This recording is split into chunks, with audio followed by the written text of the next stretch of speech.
Dejounte, what do you see as the biggest difference between the first and second half for you guys? I mean, first half we couldn't really get no stops. It was a fast-paced game. I think they could say the same thing. They couldn't get no stops. It was a high scoring, there's no defense, and I think at halftime we just, preach from coaches and players that the team that plays defense for the rest of this half, 24 minutes, is going to win the game. And I think we slowed them down and was able to execute on offense and get a great win. You and Trey once again kind of able to score pretty evenly, but also score a lot of points and held this team to a fifth straight win. What are you kind of seeing between the two of you guys as you continue through this winning streak?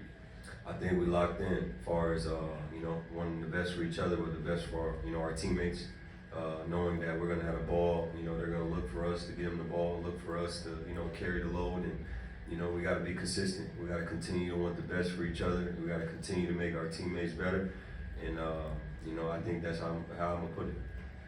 I know Trey talked about it towards the early part of the season, where some of the struggles he said you guys were having were from maybe him and other guys overthinking and trying to get guys involved and just overthinking as you guys played. Do you see now that there isn't that problem of overthinking as you guys play?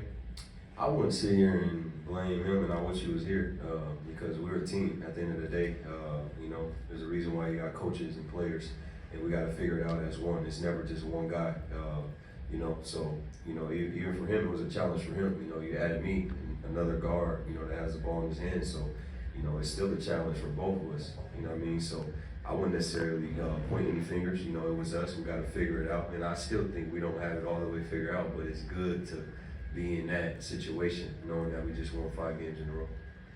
With the 5-game winning streak, you've got Charlotte tomorrow, who's obviously a team that hasn't been able to win a lot of games this season, and then potentially could not have LaMelo out there. Do you kind of see this as a potential trap game for you guys? I mean, each and every game in NBA, you could be beat or you could win games. So they're gonna come play hard. They're well coached. A bunch of guys that's trying to earn their stripes in the league. So we got to take it as we took tonight. It's another game in the NBA. Talented group. So it ain't no automatic win. You got to go out and play 48 minutes, and we got to be even better tomorrow.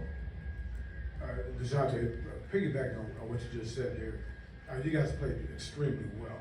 But how much of a learning curve is it still for you, learning your teammates, and a learning curve for them learning you? In other words, you guys have another gear, despite the fact that you played so well.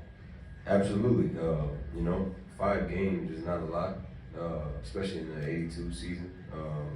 So we got another gear for sure. And when I mean another gear, it's not about scoring. It's about coming together, connecting, learning each other, like you just said.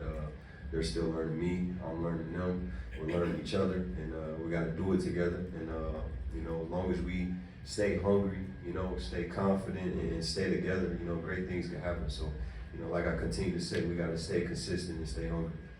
Do you ever feel how close you guys are to where you think you guys can be as a unit? You never know. You gotta keep reaching. You gotta keep growing. You gotta keep staying hungry. You never get content. I'll never get content, and I'll never allow the locker room to get content. Any other questions? All right. Thanks, CJ.